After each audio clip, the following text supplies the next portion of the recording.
time to go over what I bought at GenCon. Hello everyone, Rachel here with kind of a hybrid, I guess, type of video. Because usually when I do a convention, either my recap of it becomes an episode, early part of an episode of the Fangirls podcast, or sometimes it'll be a bonus episode, we call it a little extra squee for those that don't know. But because this year for GenCon, I had to squeeze everything in essentially into 2 days, just Saturday and Sunday, because my current work, we start school. I work at a public school, and we start school the same week as GenCon. So last year I was able to finagle, I'm going Friday, Saturday, Sunday, just because, you know, I already had that planned. I didn't know I was going to have this new job that, you know, would conflict with the GenCon dates.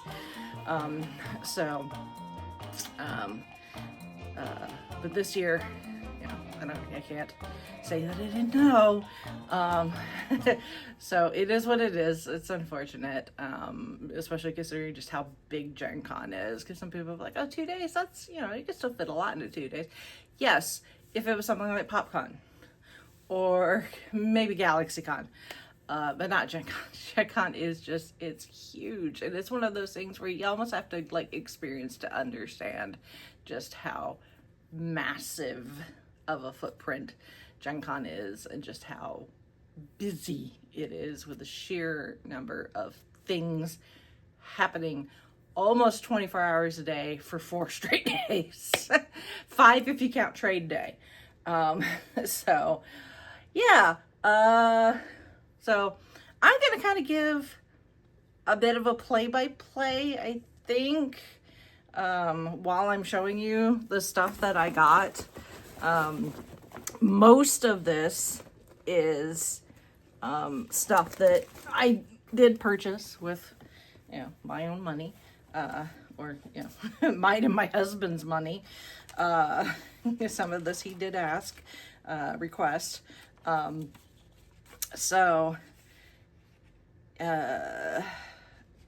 I said most of my time was spent mostly in the vendor hall. You know, a lot of it's just going to involve the stuff that I bought. That being said, I did start slightly. I did get a few hours in on that Wednesday, which, like I said, that's trade day for a lot of. Pardon me if the air conditioning kicks on, where it's that weird where it's like I need the air conditioning during the day but not necessarily at night. But at the same time, I don't want it kicking on like every 5 seconds. So, but anyway, that Wednesday night, I went right after work. As I mentioned in my PopCon recap from this year, downtown right now is a hot mess as far as traffic is concerned. Because there is a lot of construction going on. They are building a new hotel, and right by the convention center. And because of such, plus there's just that every year construction that has to happen, trying to get the streets all ready to go before winter hits. Yeah, so it's just, downtown's just kind of a hot mess, with street closures and partial street closures and all the what used to be parking within a couple blocks around where this new hotel is going is closed, because that's where they've set up like construction equipment. So yeah, plus, you know, it's getting close to rush hour-ish, you know, by the time I get off work in downtown, so that doesn't help either. So I get downtown. I ended up parking in a space that is, I believe that is known as like a Hudnut Commons or something like that, I think. It's across from one of the sides of the convention center. And I knew that there would be parking there. I'd parked there before for other stuff. Getting to it was not easy, but I got in and I parked. And thankfully, right there, it was an easy walk across the crosswalk into the convention center, and that is the end where Will Call is. So that's also partially why I parked there, because I knew that was the end that I needed to be on. So I went and got in line for Will Call, and it wasn't too bad, actually. You know, it kept moving fairly quickly. It was partially, if you know the convention center, you know where Will Call is, that wall, you go, there's a couple of escalators, and then it starts getting into kind of an open crossing area. So it's like you can go that way, you can go that way. And when I got in line, the line was just maybe a dozen people past where that wall ends and gets into kind of that open area where they have to kind of have people there making sure that the foot traffic can keep going without having people lose their place in line and stuff. So it wasn't very long. So I was able to go and get my event tickets, which was good. And then I went over to the room that they use for media. And by the time I got there, I think the room had just opened, like maybe 5 minutes max since the time it had been opened, for us to be able to come and get our press media badges. And I stood in at line longer than I did for Will Call. I think longer than I did for anything that entire event. I've never seen that before. I've never seen the press room have a line like that before. A little wild, to be honest with you. But hey, you know, it is what it is. And, you know, I just waited my turn. What's funny is along that same hallway, that's where like GM headquarters is. The like business center for people to send faxes and shipping and stuff like that. And Lost and Found, among other things. And when I was walking up there, I thought maybe it was the line for Lost and Found. Like, damn, people have lost a lot of shit already, and that really hasn't even started yet. But no, it's not the line for Lost and Found. Anyway, got my press badge. Good. Said hello to some people, and went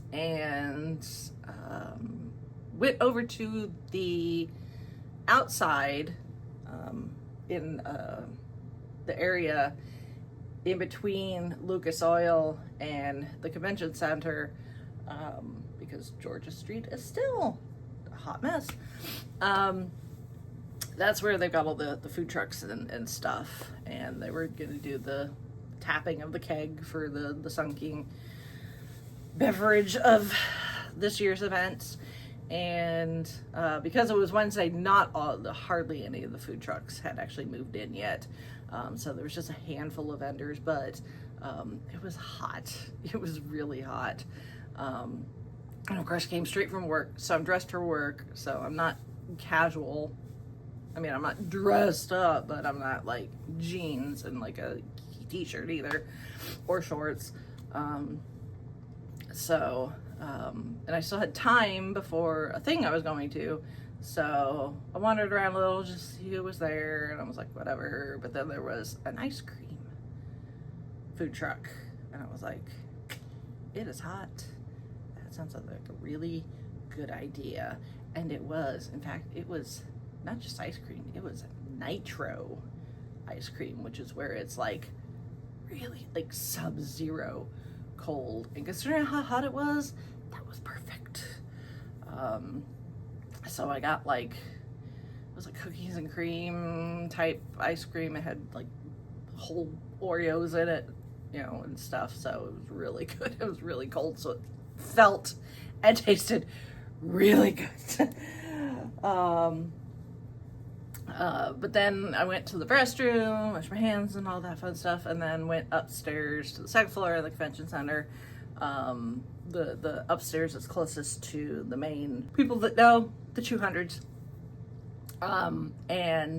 Asmodee was having a press preview event, and I got invited to that, so I RSVP'd and got to go, and filled out my little name tag. Hello, my name is Rachel. And I got a little swag bag. See there, Asmodee, and it's nice, you know, farmer's market-esque tote bag, this is what is inside it. I think everybody went to this thing, got one of these. So this is our little swag bag. But we've got a sticker, little Lionel Harmonies for one of their games. A battery powered travel fan, which actually after that Wednesday I didn't really need it. When I was Saturday and Sunday, the weather was actually really nice, but it got batteries in it, see, I never even took it out of the bubble wrap. Ooh, bubble wrap. It says Asmodee on there. This will probably go with me to Disneyland, actually. Put a Caribbean on there, clip it to my bag. So that's where this is going to come in handy, is Disneyland. There is, follow us on social media type thing. There's a little rubber bracelet, pink. There's a lanyard, branded Asmodee lanyard. Here are some buttons. That one's like buttons. There's that same sticker in button form.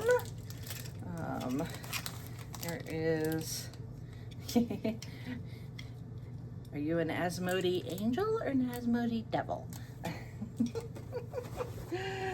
And some of the stuff, a few of the things I just picked up. This is a game that I got to look and play at and absolutely fell in love with. This is a Lord of the Rings trick-taking game. And they have, there's going to be three instances, I guess. It's going to follow the trilogy. That's what I'm trying to say. So right now they've got Fellowship of the Ring. So unfortunately with this event, they only had stuff for us to play with. They couldn't buy anything, especially because a lot of the stuff was embargoed until like the next morning, so we couldn't post anything anyway. But right now they've got Fellowship, and then coming in January they're gonna have the Two Towers, and then probably if I go again next year they'll be advertising Return of the King. And this just like it all, the artwork on all of this is like this stained glass like look to it. Oh my god, it's gorgeous. Oh, so pretty. Problem is they were selling Fellowship at the Asmodee booth in the vendor hall, but because I wasn't able to get there until Saturday, it sold out. So otherwise I would have totally picked this up, but unfortunately. And then of course Asmodee has the Star Wars Unlimited card game, and by stopping to talk to them about their latest expansion pack, which was Qui-Gon Jinn and Darth Maul, they gave me a card with Darth Tyrannus on there, the late great Christopher Lee. And then I got a little Star Wars pin. So that's the stuff that was in the swag bag, and then a few things that I picked up. Like I said, they didn't have anything, didn't buy anything. Unfortunately, because I would have been like, I need that Lord of the Rings ASAP. But that was fun to go to that, and they had snacks and stuff. So that was fun little thing, talk to them, see some of the stuff that's coming, some of the stuff that was debuting there at GenCon, some stuff that will be coming post GenCon, obviously. But then that was that. So at that point, I was like, okay, well, that's all I needed to do for now. Time to go home. So I take my swag bag and go back to where I parked, and I was downtown a grand total of like 3.5 hours. I paid $50 to park. That's ridiculous. I mean, I know I was probably paying a somewhat of a premium for location to be right there, you know, coming out of the parking garage to ground level, boom, crosswalks right there, doors, air conditioning, all the fun stuff. But seriously, on a Wednesday night, $50 for less than 4 hours of parking. Absolutely nutso. So I'm going to have to remember that for next year. And I just may have to, you know, as long as it's not raining or anything, if it's just warm, I may just have to, like, you know, put on my big girl pants and park further away for cheaper and walk in the damn heat. So now I'm going to take this off. Otherwise, I'm going to keep getting, brushing it and sticking my arm hair. So yeah, lesson learned on that. Anyway, so, of course, you know, I spend the next 2 days at work until bright and early Saturday morning. So my game plan, since I only had the 2 days, was to get up as early as I could, get all my shit together, go downtown and park at the state government parking garage there right off of Washington Street. During the week, only government employees with tags can park there.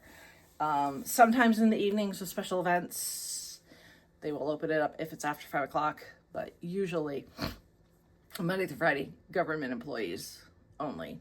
But on the weekends, anybody can park there as long as you pay for it.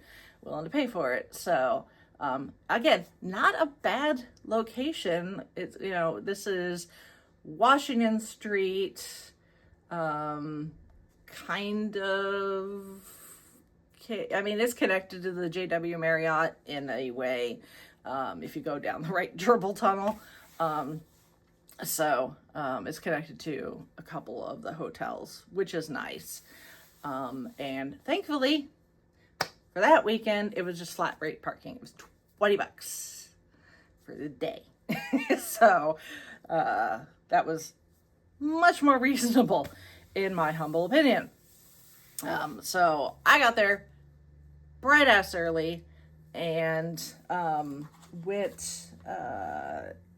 obviously the vendor hall was not open yet. I got there at like, I don't know, like 8:30, 9, something like that. So, even though the vendor hall is not open, I don't know what the proper name for the hall is. I call it the miniatures and card hall, card games hall.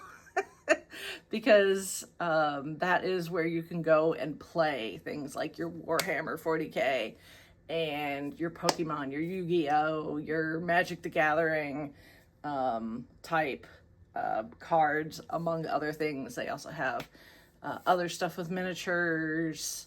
And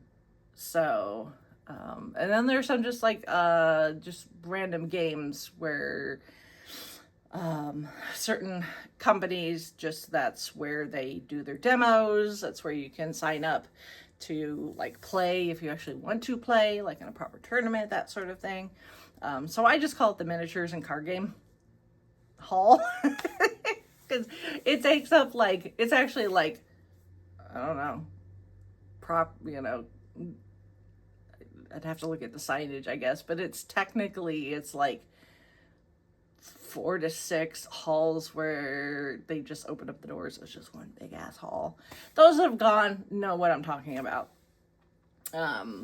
So the one end of it is right there at the entrance that is right across from the baseball stadium. And then it goes all the way down. But that's open. And I don't know if that's open, like, just open super early, or if that's one of the areas that's open practically 24 hours. I'm not entirely sure because I don't play those games. But for whatever reason, they were open before the vendor hall. So I'm like, well, yeah. Because I like going and seeing, like, the miniatures and stuff. Yeah, I don't, that's not something I want to get into, but it's always fun to see, like, because some of these games are really elaborate as far as, like, their setup. You know, it's not just miniatures, but it's like they have, you know, entire lands that take up several folding tables with, like, battlefields or mountains and forests and water, like oceans or rivers, and they've got people and weapons and animals, and it's just, it can get very, very elaborate.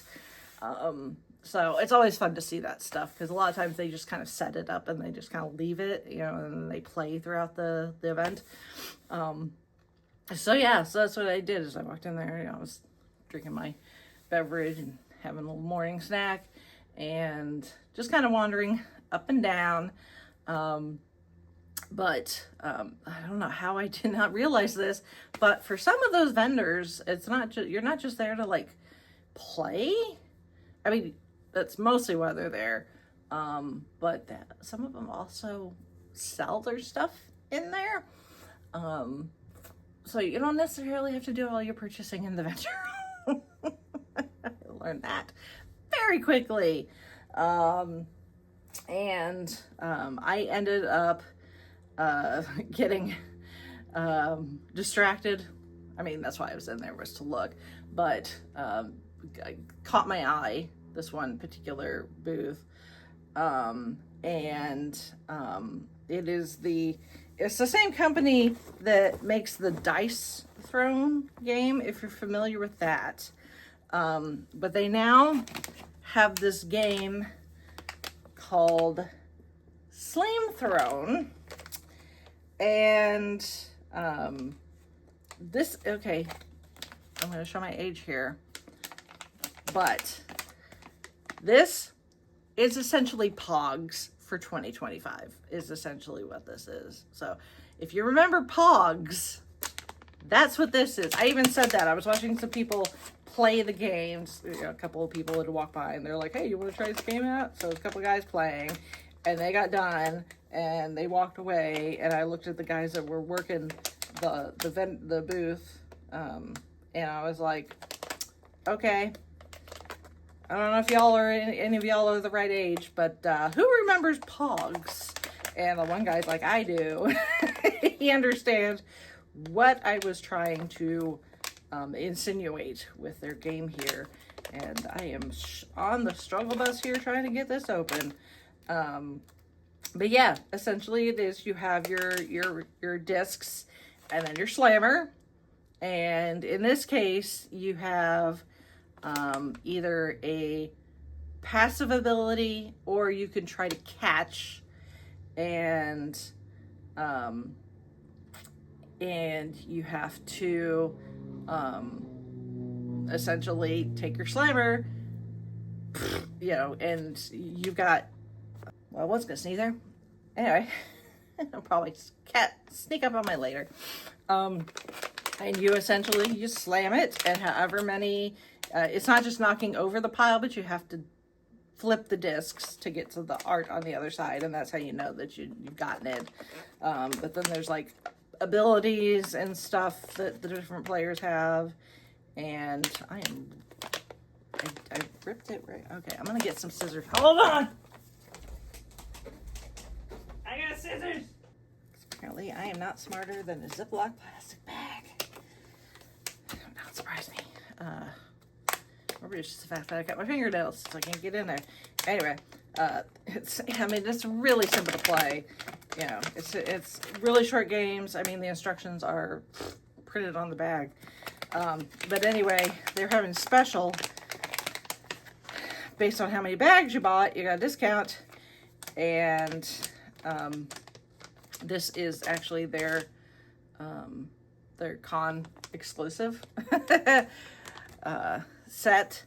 So all the more reason to buy these. So here's your little thing to put your stack of, I still want to call them pogs. I know that's trademarked by someone, somewhere. Your discs, so that you can stack them. And, you know, you got different designs there, which a lot of these designs don't really mean anything other than they're just, ooh, shiny. Just so, yeah, something visually interesting. So when you go from this and you hit the stack and they go flying and you end up with some that are, you know, face side up, then it's like, haha, that's how many points you got. But then you've got your different slammers with your different abilities on them. So like this one, all of them have the catch ability. The award for it may be different, but they all have the catch as one, and essentially is you throw your slammer, everything goes flying. If you can catch your slammer before it goes flying or lands on the table, then you get whatever it awards. Otherwise, you can do your passive, which is, in this one's case, it is deal 1 damage at the start of your turn. So, anyway. But I got 4 packages. So there's one of 4 slammers, so, you know, they open the rest of them to see if we end up with all 4 or if we end up with any repeats.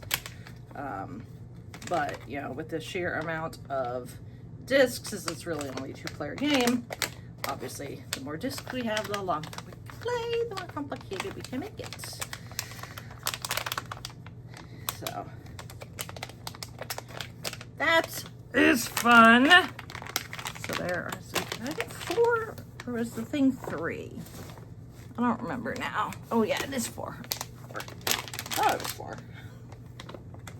Oh my god, I'm so tired. So there's, and they're like, here, since you bought from us, you get a shopping bag, and that's the big ass shopping bag. What all I had were those 4 packages for the longest time until I bought anything else. Anyway.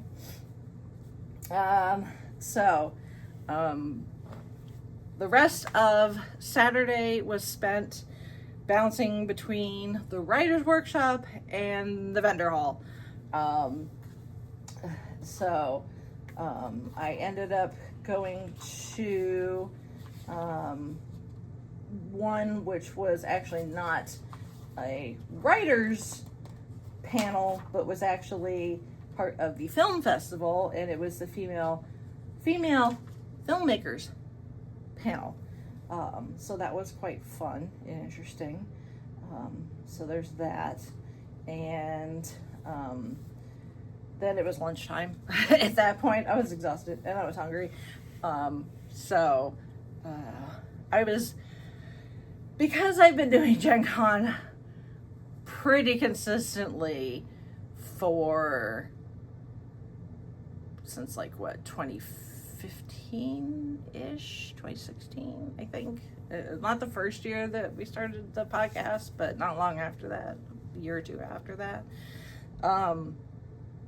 And you know, it's always going to be slightly different. You're gonna have a slightly different experience because vendors are gonna come and go. You know, fads are gonna come and go, that sort of thing. But because this is something I do fairly regularly, even with my limited amount of time to spend, I did want to try change things up a little. So usually, when it comes to lunchtime, I'd either do one of 2 things. I would either go to the food trucks, and there's a number of food trucks that I know I can get food from, and I'm gonna love it. Fantastic. That's great. Or I will go to a restaurant nearby, because there's a couple of them that I know, again, that the food's great. I know what I'm getting myself into. But this time I was like, I want to change it up a little. So I ended up walking over to St. Elmo's. For those that don't know, St. Elmo's is a steakhouse institution, and not just in the world of Parks and Recreation.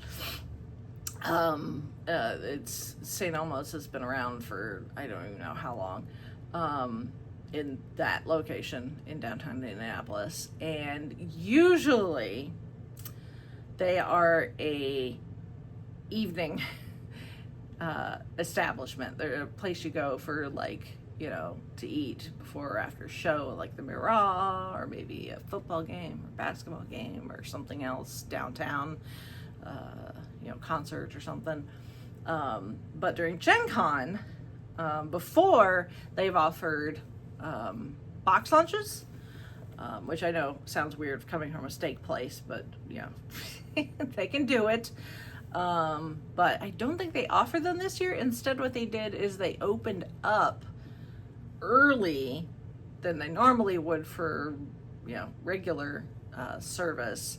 They opened like 11 o'clock in the morning, and offered a limited menu that you could order from and eat there. And I've actually never been to St. Elmo's.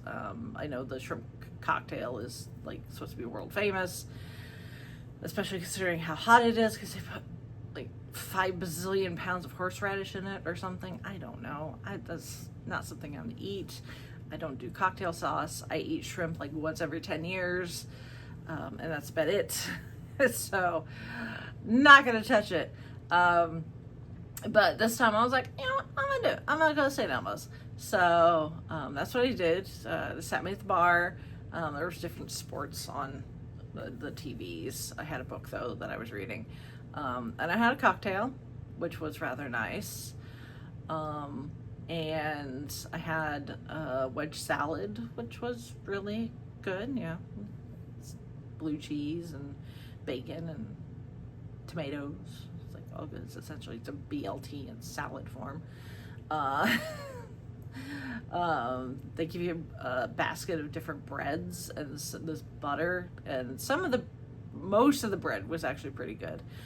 There was one that was like the same roll that they use at Arby's for the beef and cheddar. It's got like the onions and stuff on it like that, so I skipped that one. But the other breads I loved, especially with this butter. Oh my god, this butter was amazing. I don't know what they did to it, but oh my god, it was so good. They put like cracked black pepper in it. Oh goodness.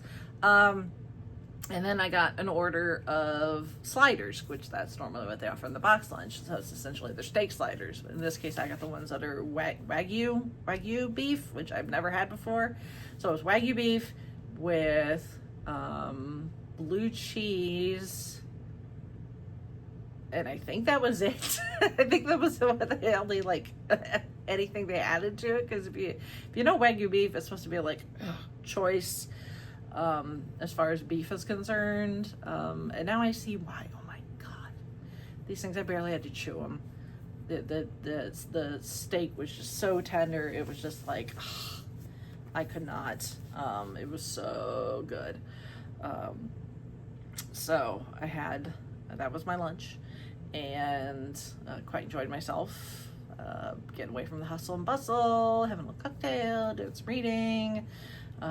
They do have some pictures of the cast of at least the cast members from Parks and Rec that filmed at St. Elmo's for was Ron's bachelor party.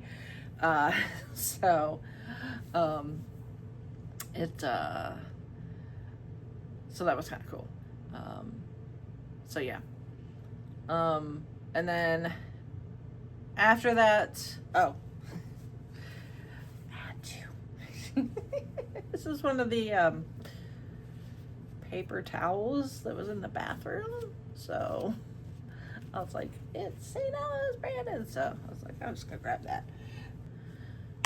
So then it was actual writer's workshop panel type stuff. So I went to one called Structure 101, which was kind of interesting.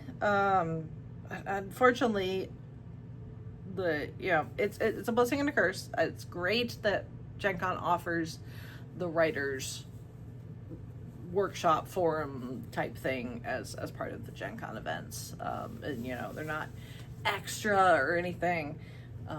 You get tickets for those events just like you do with everything else, and most of them are free. You just have to get the ticket. However, we are at a gaming convention, so most of the panels and workshops and stuff are geared towards fiction writers. Whether you're writing an actual book, whether you're writing lore for a game or something, odds are it's going to be a fiction. I'm a non-fiction writer, I'm trying to be. So finding things that will apply to what I'm doing, sometimes they're kind of far and few between. So again, I think all the people on the panel were all fiction writers, so that's the perspective they're coming from. I get that. I still found I had a few tidbits that were kind of helpful.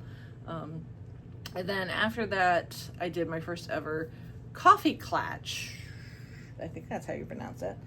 And that is essentially like not one-on-ones, but like they have featured authors that they bring in for the writer symposium, and each writer will, or at least a number of the writers will have a panel where they are put in one of these smaller rooms where it's essentially just like a round table, maybe sits maybe 8 people maximum, and you come in and it's very personal conversation between the author and the people that got tickets to this event.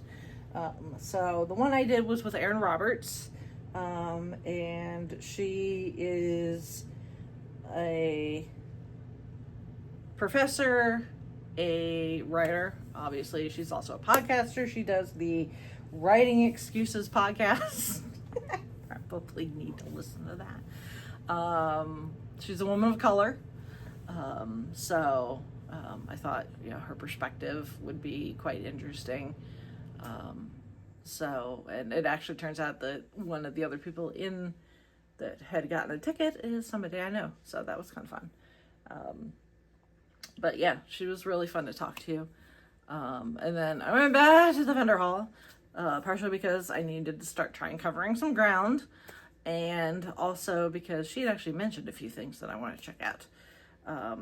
So although on my way out of the Marriott, I think is where the writer symposium is, I did pick up a few things because they tend to have just like random stuff on tables that's like, free to whoever wants it. So I picked up this ARC, it's an advanced reader copy of this Starfinder book called Era of the Apocalypse. I have no idea. Really, I know nothing about Starfinder or any of that, but I figured why the hell not? It's free. So I'll give it a shot. We'll see if I get anywhere with it. If not, I will donate it to my local little lending library. So that's what I've done with ARCs before, because these are not for sale. But if you ever end up with stuff like this that you can't sell, I guess technically you could donate to someplace that would sell it, but I don't know if they would. I think you'd just be wasting their time if you donated stuff like this, like Goodwill, because that's not for sale. I don't know if they actually follow those directions or if they still try to sell it anyway. So, but like if you have one of those little library lending libraries in like your neighborhood or near a close park or something, you can always do those because then it's all free. You're not breaking any rules. But anyway, there was that, and then there was also this puzzle that I picked up that they just had out for free to whoever wanted one. So, this is actually not something that we're going to keep. Actually, this is going to end up going to my in-laws, because they've become puzzle people. They've even got one of those fancy, like, puzzle tabletop cover thingies, so that, like, if you're in the middle of a puzzle, you don't need the space, you can just cover it and it'll keep it intact and stuff like that. So, like I said, they're becoming puzzle people, so, oh, excuse me. So I will give that to them. And then my other purchase that day was this from, let me make sure I get the name of the company right. I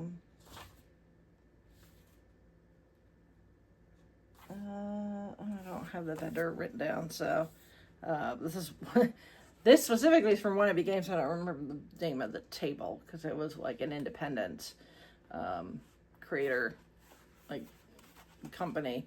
But this is a solo TTRPG based around Steamboat Willie, because Steamboat Willie version of Mickey Mouse is now in the public domain. And unlike other people, the minute he became public domain, people are doing like horror and stuff. These people are like, no, this is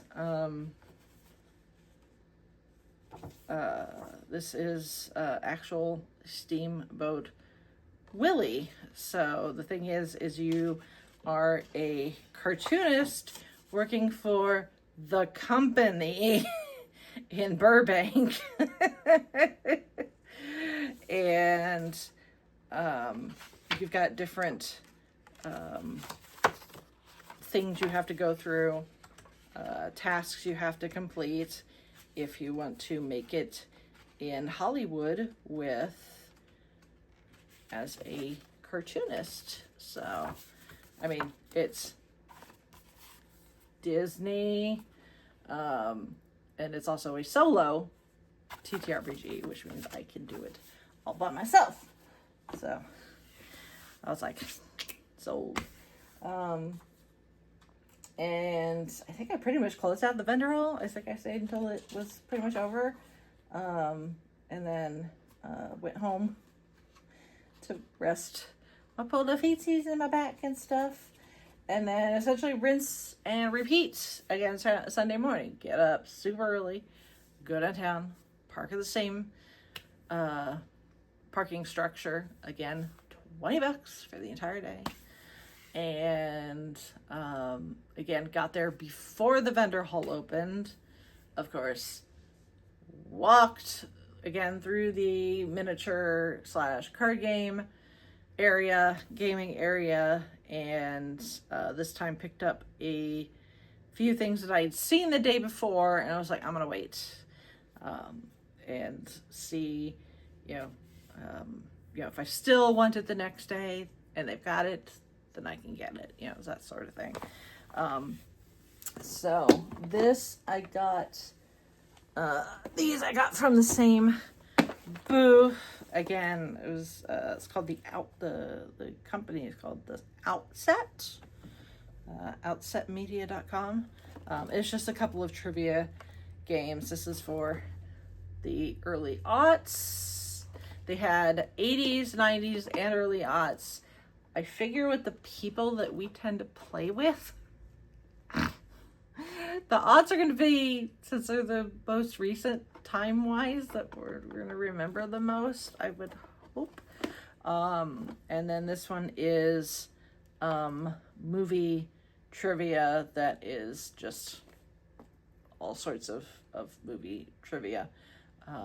So it's like 800 questions. So, and this covers, everything from classic film to now. or whenever this was printed, to 2024. So practically now. So of course I have not opened either yet to play, but hopefully that will change here shortly. So, and then I went back out to the food trucks, not because I was hungry, but because I was thirsty.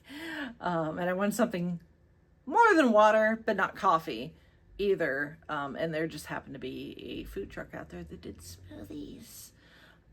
So I got myself a nice smoothie with blueberries and pineapple and coconut water and all sorts of other stuff in it. So all sorts of good vitamins and stuff. Considering there were 70,000 people at GenCon, and I had been burning the candle at both ends for, like more than 24 hours at that point. So I get all the immunity boost I can get. So that was good. So I got my smoothie and went back inside, and I was like, you know what, I should probably go over to Lucas Oil and see what's going on. So the walkway from, again, if you know your convention center, there is the walkway above ground that connects the convention center to Lucas Oil Stadium, and they hit a certain point, and if you can either go outside, cross the actual street, go up the steps of Lucas Oil and go in that way, or you can take these stairs / escalator or elevator if you need it down to an underground walkway, which also connects. But that walkway, before you either go outside or underground, for the past several years, that walkway has been lined with pinball machines, various IPs, and it's like a company that, I don't know, they own them and they can rent them out, or so. I'm not entirely sure how that works.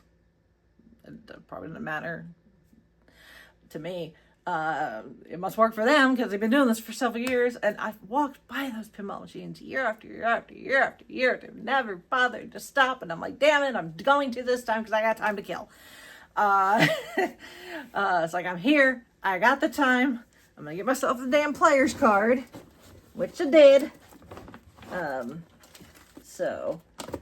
This is it, Sandbox, and Sandbox Social, and you just get the card, and it preloads the amount of money you need to equal however many credits or whatever you need for the machines, and then it's got the thing, and you just scan it and do your credits, and then you can play the pinball. Of course, I was not the only one there, and there were a lot of machines to pick from, and I didn't even get to play on all the ones that I wanted to, just because, I only got so much time and so many credits, and found myself getting sucked into one of them in particular, but I'll get to that in a second. So my first machine that I tried was Elton John, which was kind of fun. It's definitely one of the, these ones where it's like a musician, they'll play their music. Sometimes there's like voice recordings from the musician saying things. It's themed to whatever that IP is. So I did the Elton John one. It was kind of fun. It was okay. And then I walked over to, because I wanted to play the Metallica one, but somebody was using that one. So instead I was like, ooh, Jaws. It's 50th anniversary of Jaws. We covered Jaws on Gold Standard. So I was like, I'm going to play the Jaws one. And, oh my God, I fell in love with that game. It was so much fun. So I think I ended up playing 4 games. By my third one, I was really getting the hang of it, and I broke 100 million points, I think. So, I've got pictures of all my scores. So, unfortunately, I couldn't really get video, because you kind of need both your hands. I guess if I had like a GoPro that I could strap to like my head or something, then, but I was by myself. So, you're just gonna have to take my word for it on my pictures of my scores.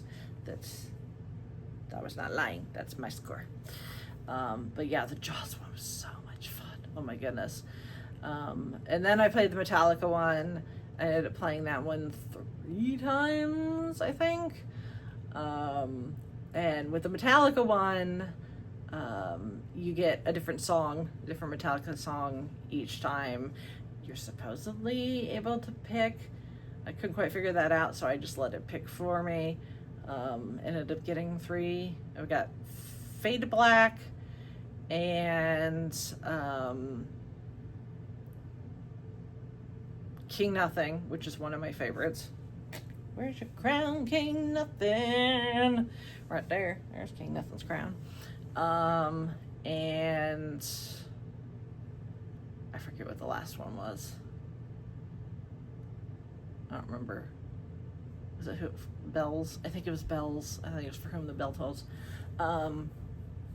So that one's kind of fun. It's got, different Metallica things, and unfortunately, because of just the sheer amount of people talking, and then all these machines all make their own unique sounds, kind of hard to understand when somebody was saying something. It was a song, it was easy enough.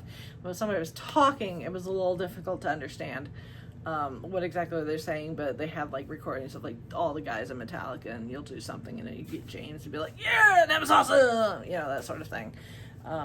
Then other sound effects. There's a guy in an electric chair. That's like one of the bonuses, red lightning and all that fun stuff. So, and this is the newer Metallica. So this is the one with Rob. Rob is included. So this is actually the newest Metallica one. I guess there was one before that. And Zan said that the older one is not nearly as fun as the new one. But of the 3 I played, I actually enjoyed Jaws the most. For those that don't know Zan, who's on Gold Standard with me, she's kind of a amateur, semi-professional pinball player. Like, people join bowling leagues. She's in a pinball league. So she's played a lot of pinball and plays a lot of pinball even now. And so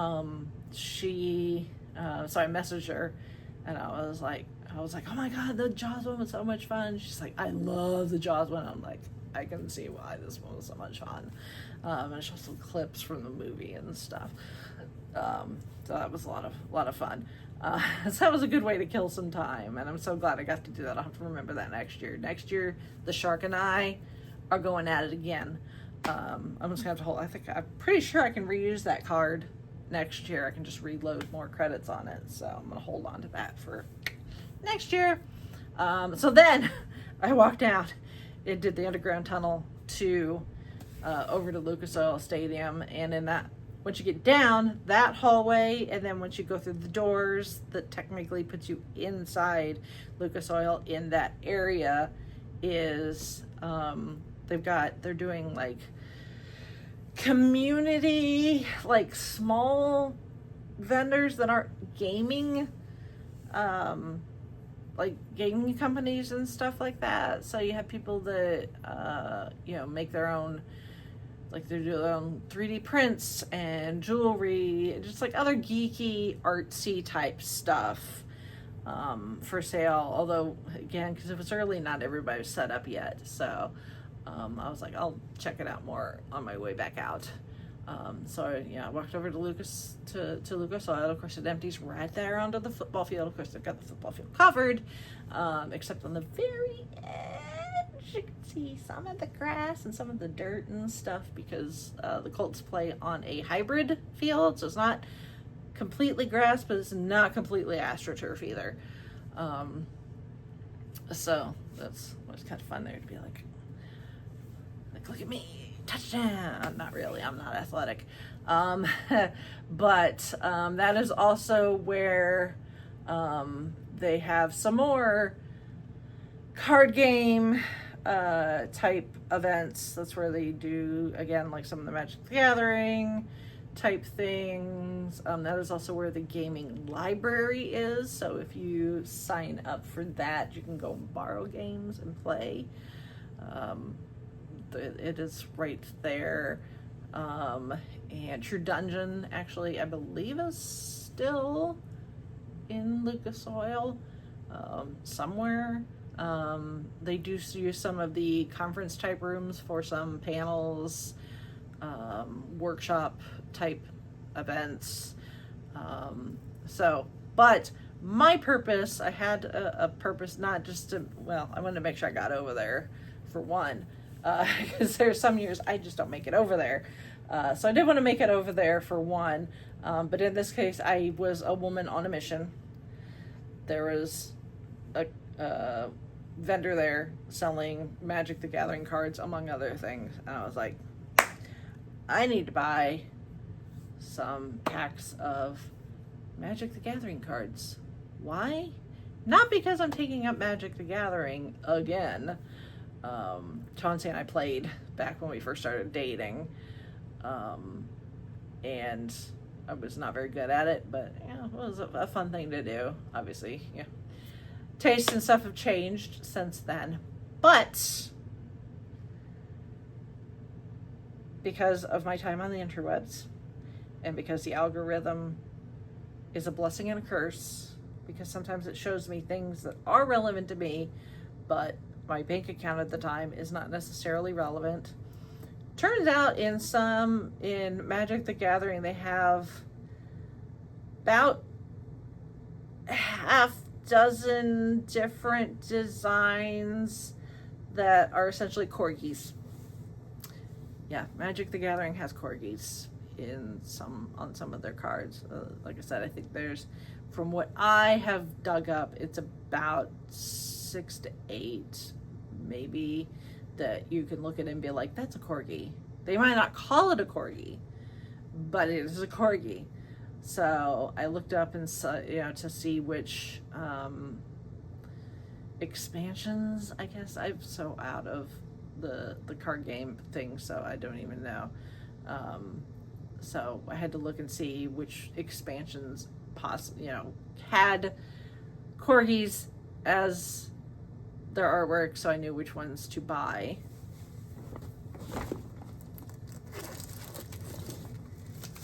One second.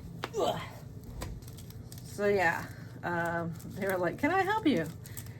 And I was like, yes, I would like a pack of, these are booster packs. But I was like, I need a pack of Edge of Eternities, a Modern Horizons 3, and this one, they've got a couple of different corgis, so I ended up buying 2 packs of Aether Drift. And they were like, here you go. And I'm like, thank you very much.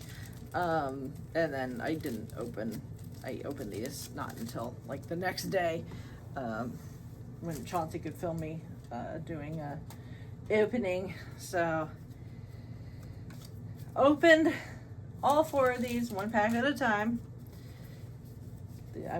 4 packs, booster packs, each with 14 cards.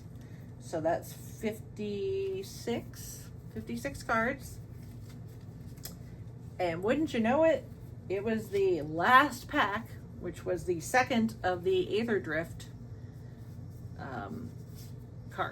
cards booster pack. It's like I did end up with some kind of cool stuff. There's some lands, there's some artifacts, there's some spells, various stuff. I got a number of foiled cards, which are just really cool looking.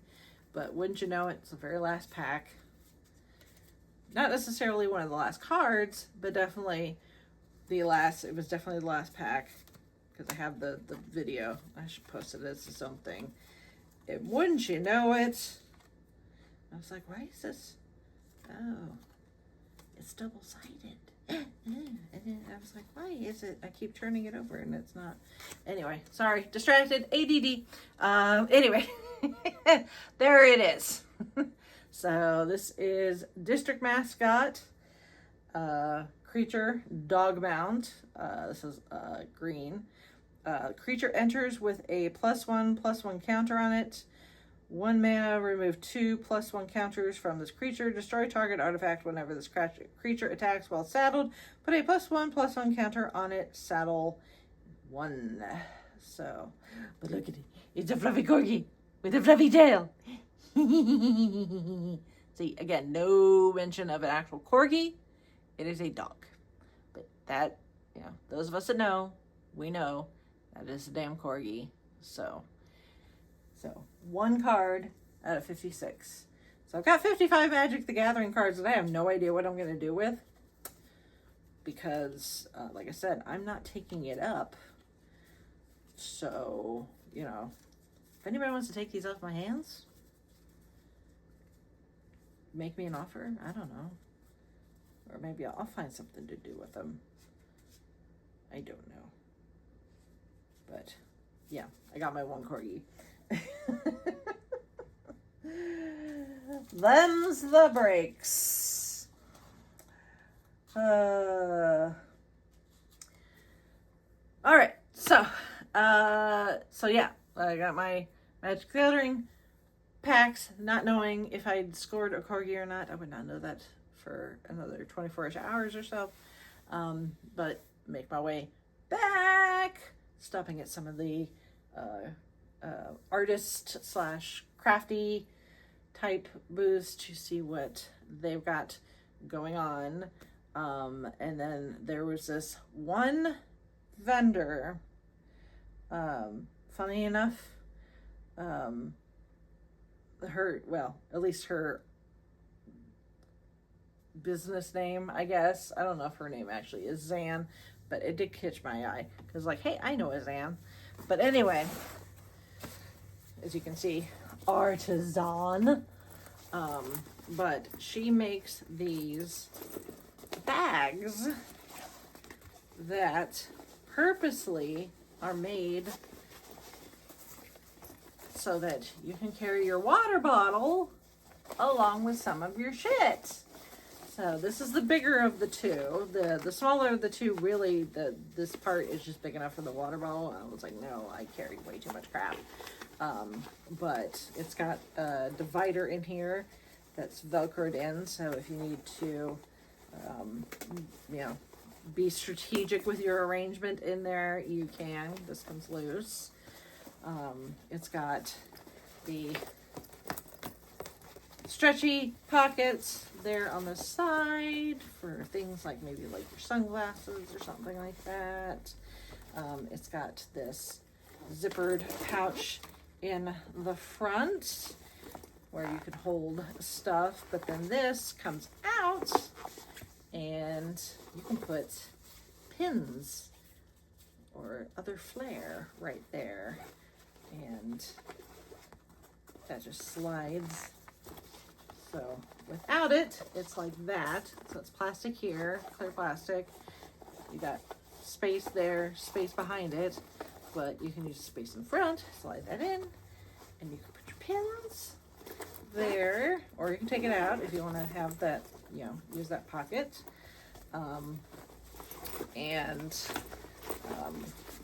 It's got a flat bottom, which is nice, and then the straps, you can either, you know, you can carry it a different number of different ways. You can do it like that, you could do crossbody. I'm not going to try and he showed me how to do it. I took pictures of the instructions, but they're on my phone, which is what I'm using to record, so I can't reference the instructions. But you can adjust this so that you can make it a waist pack or a backpack. So, actually, I think this is going to be my bag for Disneyland. So, just big enough to hold the important things like wallet, sunglasses, of course I'm wearing a magic band, have a bottle of water, probably some things of liquid IV to stay hydrated, pins, and fun stuff. So yeah, so this is gonna be just big enough to carry what I need for Disneyland. And my fan, like I said, I can put a little carabiner on that, and I can hook it to maybe one of these if necessary. So it's got a little faux, not numbered little D20 hanging off there. So just really cool. Actually, this unclips if I want to move it to another spot. So that was really cool. So, and the print is fun. Yeah, it's got dice, it's got cards, it's got meeples. So yeah, so it's really, really cool. I mean, this is really, really well made. Like, this is sturdy. This fabric is thick. You know, it's not going to rip or anything. You can tell that this is metal. This is like, you know, rip stop type fabric, so you're not going to accidentally, like, you know, snag it on something and rip it, that sort of thing. So I think this is going to become a really good, like, park bag for things like I said, Disneyland, zoo, you know, stuff where I don't need to carry around everything in the kitchen sink. I did buy one piece or one item from the actual GenCon official merch. I did not wait in the line that is outside. They had another booth inside the vendor hall, and I picked up a 3-pack of the washi tape. So, I don't know if you can see there, it says GenCon, and then this one also says, this has got like D20s and stuff, that also says GenCon. And then this one, I don't think it says GenCon anywhere. No, but it's just like, it's more dice, like other type things. It kind of looks like crystals or rocks and stuff. So, but I love using washi tape for stuff. It was funny because the gal that checked me out, she's like, what is washi tape? And I'm like, well, it's used a lot for like journaling and scrapbooking, because it's more fun than just using regular tape. But you can also, it's not as strong as like Scotch tape or stuff. But you know, if you're putting something that's going to be like enclosed in something, so it's not going to come apart, it's not that big a deal. But the nice thing about it is like, you know, if you're scrapbooking or junk journaling or something like that, and you put something, you tape it in, and you're like, I don't like where that is, you can peel it off and move it. And you can do that a couple of times before it loses its stickiness. So it's essentially tape that gives you a little leeway in adjusting before, you know, you gotta make a decision or replace the washi tape with a new piece of it. But I use washi tape on all sorts of things. Okay, one of the games that I did pick up, one of the big games, and I mean that size-wise, box-wise, is, speaking of meeples, this is from Smirk and Dagger Games. This is another one that I scoped out the day before, but I was like, I'm gonna wait. Try not to impulse buy too much. This is essentially kind of a parody of a group like the Beatles or another, you know, quartet. And the idea is that the Meeples are back. In 1974, the internationally renowned band The Meeples stunned the world by breaking up during the recording of their highly anticipated album, Hi-Fi. Only the A side of the album was ever released. But now the Meeples have reunited, and you are the producers charged with recording the B side of this long-awaited masterpiece. So get into the studio and strategically place audio cards on the song tracks to earn points, achieve objectives, and gain bonus actions. Tactics can turn on the fly as opponents remix the board for their own goals, leaving you to rethink your strategy. In the end, whoever accumulates the most points will be hailed as the greatest producer in music history. So, what really sold me is not just part of the board game, you know, you got your mixing board, but also part of it is a faux record player. It looks like a record player. So cool. So, obviously Chauncey and I are kind of fans of vintage music playing devices. So we got a number of boom boxes and Of course, we got a big record player / stereo console that I got as a birthday present a couple of years ago. That's from Mid-Century.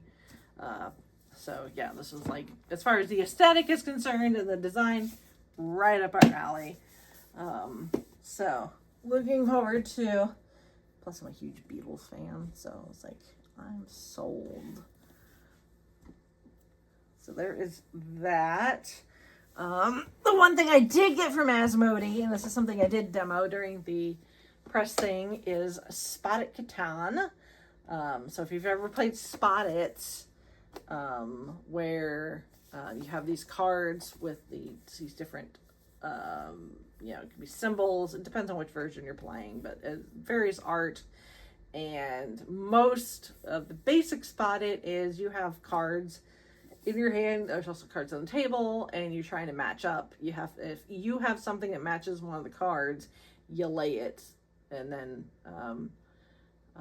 you try to take as many of the cards on the table by matching as possible. I've never played Catan, but the art is, Catan inspired. So you don't really actually have to know how to play Catan to be able to play this. But this has got your traditional, like, Spot It game. But then there are a couple of other games you can play. And if you play them all, by the time you get to that determines the winner. Or you can just play one of them by itself. So there's like your traditional spot and match. There is a like resource creating and building type thing. So it was a lot of fun to play, to demo. So, and again,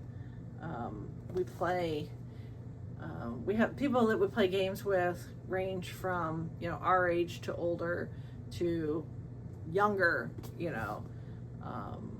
so we play games with people of all sizes. Like our last few years, our New Year's Eve tradition has been to meet up with Chauncey's friend Adam and his family and some of his extended family and some of his other friends and their kids and stuff. When we all get together and we play games, there'll be prizes for stuff. So I thought this would be fun one to take, because this is for ages 8 and up. So that covers pretty much everybody that comes to that thing. Obviously the little kids, they don't really care anyway, so they got toys and stuff to play with. But for the kids that are old enough to be little game files, this will be fun to add to the rotation. I did buy another shirt from Sam and Fuzzy. So, I've got a number of their corgi specific designs, but this one's got, it does have the corgi right there. But it's got also a dog, so it says dog person because I'm a dog person. So, not that I'm not a cat person, but my preference would be doggos. Look, and there's a toasted corgi having an attitude moment. Am I surprised? No. So, but their shirts are always like soft and comfy, and they wear well. So, had to get that. And then, excuse me. And then this one, somebody had just mentioned, somebody in the Fans of GenCon Facebook group, I had seen mention, I think during one of the days I was not there, so I was at work, but I saw it mentioned. Somebody said something about a corgi game. And I was like, wait, what? There's a corgi game? Please tell me more. And somebody just said, like, the name of the booth and approximate booth number, and I was like, okay. It's like, I don't even know what this is, but if it's corgi, I probably need it. I don't actually need it, but I have to have it. So, at this point, this bag is getting very full of stuff. So, I do have one piece. It's a piece of art that I bought, and I can't find it. It has grown legs and walked off somewhere, and I have no idea to where. And I even asked Chauncey. I was like, "Do you know where this went?" Because I was like, I showed him the stuff I got from GenCon, and then we put it all back in the bag, knowing full and well that I needed to film this. And as I'm tidying up and getting ready to film this, I'm like, I can't find it. And I was like, "Have you seen it?" And he's like, "I don't know." So I have no idea where it went. So hopefully it pops up at some point. I did buy a frame for it. Not that I probably wanted to buy something else that could also fit inside frame, but that is beside the point. So hopefully it'll pop up at some point. But until then, we'll just talk games. Because you know I'm always a sucker for art. Alright, Sally, you're gonna kill me. Always. But anyway, so this is from Game Head, which is /Gamer Mats. And it is just a casual game called Corgi Pile Up.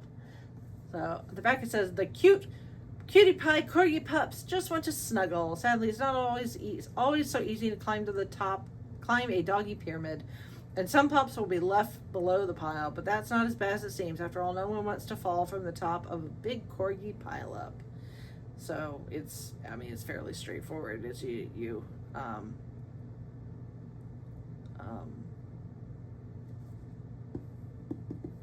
it's pretty, yeah, it's family friendly. So it's ages 7 and up for 2 to 7 players. So I watched a gal demonstrate it for a guy and his, I guess, presumably daughter.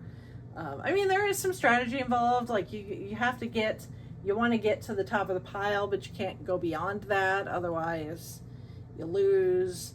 So it's almost like playing 21 blackjack, except the top number is 15. You want to get to 15 without going over. But I was like, "Corgis!" I told her, I was like, "I didn't really need the demo. I just need the game, please and thank you." I was like, I'm a bit of a fan of the potatoes. And then the last things I'm going to show you are the 2 things that Chauncey told me to keep an eye out for, specifically. And I do not remember the vendor that I bought these from, because they were a secondhand. So they were selling stuff that was not new. A lot of it's still in the plastic though, which is good. And then marked down, kind of like half-price books, but just for like board games. But I don't, for the life of me, remember the name of the booth. It was small, I can tell you that much. It was very crowded. But Chauncey was like, I just keep an eye out for these 2 things. And it was getting to the point where I was about ready to call it quits, because I was just so tired and like everything hurt. This bag was full and I was smacking into people, which I hate. I'm saying, "Excuse me," trying to be as polite, navigating this very crowded vendor hall as possible. But it just so happened that this vendor had both of the games that he was looking for. So I was like, okay, sold. So this is the first one he wanted, which is an expansion for Splendor. This is Marvel Splendor, which, Splendor, I think, was one of the games that he played at New Year's Eve last year, but I didn't. I ended up playing some other things instead. So, because it was every man for themselves, there were no teams at this thing for the prizes and stuff. So, but apparently he fell in love with Splendor, and then he saw that there was a Marvel expansion, and he's like, "Ooh, that may be right. You want to play it?" I'm like, "Well, you're not wrong." So, then this is the obviously the Thanos and the Infinity Stones and all that fun stuff. Woo! Hello. Ugh! Damn you, Thanos. Not perfectly balanced, this box. It is heavy and all the weight is down here. So, Thanos, you are not perfectly balanced. So there's that. And then saving the heaviest for last. Oh my God, he had no idea like what size the box and how heavy it would be when he was asking. He was just like, the game looks cool. So this is by Days of Wonder, which are the same people that do Ticket to Ride, among other things. So of course they know what they're doing. And this is called Heat, Pedal to the Metal. Let's see, the description on the box says, the countdown begins and sudden deep roars cut through the air as all the cars leap away from their starting lines. The Grand Prix is underway. Dust and wind rush past your helmet as you enter the first corner, pushing your engine to the limit. You almost spin out. But tightening your grip on the steering wheel, you slide through the corner, apex still in first. You got this. Says there's no prize for crossing the finish line and a pristine car, so put your pedal to the metal. So, but oh my God, this thing is heavy. I mean, this box is this way and this way, about the size of your typical Ticket to Ride box. If you've ever played those, it is definitely a little bit thicker. And this thing is so heavy. So heavy, because it has 2 double-sided boards, track cards, 6 race cars, player mats,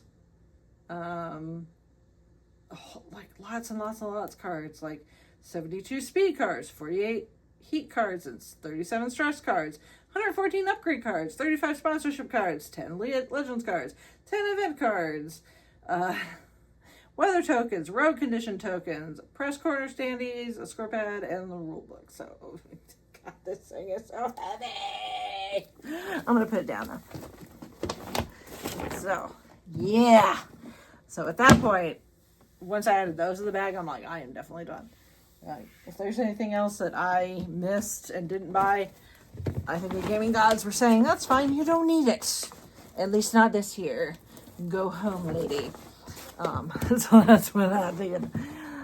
Took my happy ass home. So, it proceeded to like just collapse. So, I had to go back to work the next day after all that fun stuff. So, yeah, that was most of everything I bought at GenCon. Like I said, my one piece of art that I can't find is around here somewhere. If I find it, as I'm editing, I will put a shot of it in the video. So, but in the meantime, that is all she wrote, kids. Like I said, it sucks that I had to essentially squeeze everything in such a short time frame. But it is what it is. I mean, it's hashtag first world problems. Absolutely. It's like, oh my God, I can go to GenCon, but I can only go for 2 days. It's like, there's so many people that would love to go to GenCon for a day, half a day. So I am not going to, don't think that I'm like, trying to be like, woe is me or something like that. It's just, I'm just stating a fact that, I used to do GenCon all 4 days. And I learned that the hard way, that's, you can't do that. Or at least I can't do that. But at the same time, as I'm getting more and more involved, not having all that time sucks. Because as we get closer, I start getting emails from the different companies saying, hey, here's the stuff we're bringing GenCon, want to come check it out, fill out this form, we'll arrange time for you to come by the booth and speak to a designer or somebody in our media team or something like that. And there were just so many where it's just like, I'm sorry, you're just going to have to, the email just had to get deleted just because just like I had to pick and choose, what I could say yes to and what I could try to squeeze into the schedule, just because of the amount of time that I had, especially because a lot of those like press invites, they're in the vendor hall. So your options are usually only while the vendor hall is open. And, you know, I still wanted to actually be able to browse and shop and just, you know, not feel like I was running around like a chicken with my head cut off. So, so yeah, that's all I really got, you know. I'm still glad I got to go. I had fun. I ran into people that I knew and got to do some things that I never got to do, like go to St. Elmo's, play pinball. So that was fun. And now I've got a whole bunch of games and other fun stuff that I look forward to sitting down and playing with people at some point. So, you know, I've got a fall break. Of course, we've got the holidays. We'll probably end up doing our usual New Year's Eve, like I said, type thing. You know, weather and cold and flu season permitting, of course. And some of these games will go with us. So, a lot of fun. Still a lot of fun. I did end up with my own special version of Con Crud. That I'm not going to get into here. Just know that it was not, if I was going to get Con Crud, that's not what I was expecting. That's all I'm going to really say about that, at least right now. Just know that, you know, I'm fine. It was just a weird body thing that my body decided this is the way I'm going to manifest the stress, and I've just put it all in for the last 2 days. So you stress out your body, and you know, just sometimes things are just like, this is going to be the part that's going to break. You know, instead, I rather would have just preferred like the sniffles or something, but you know, what are you gonna do? So yeah. If anybody's I will try to put links to as much stuff in the description as possible. I'll try. And of course, you can always, if you've got questions or anything, you can hit me up. All the social media places, both through the Fiveish Fangirls and my personal ones. Of course, all that's linked on the fiveishfangirls.com.